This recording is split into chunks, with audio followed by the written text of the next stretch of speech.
optimistic about where the world will be 50 years from now.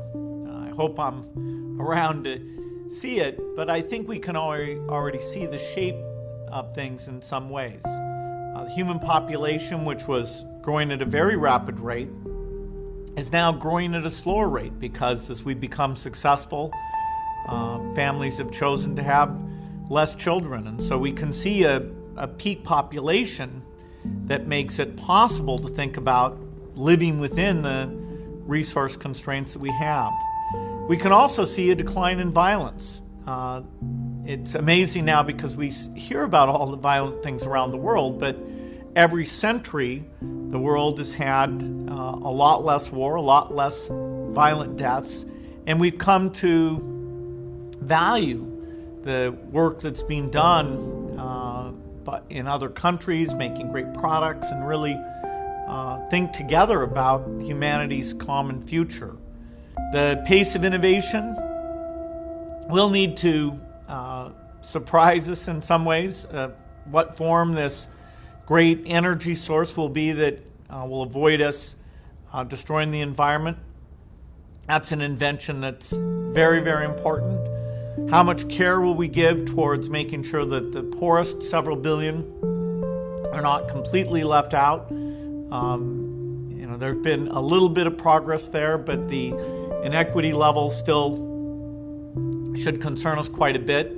And then there are things that are harder to predict. For example, how important will robots be in 50 years? Maybe 20 years ago, people, when they first heard about robots, thought, wow, that's pretty scary. What does it mean? But then when it didn't really happen, they stopped thinking about it. It's almost like only a curiosity in the movies or toys. And yet, clearly in the decades ahead, the cost, the capabilities will mimic what we've seen in science fiction. And so we'll have to see, how do we take advantage of that? As we're living longer, how do we find fulfillment? What does a working career look like in terms of timing? The world will have aged on average, and that brings with it very interesting problems.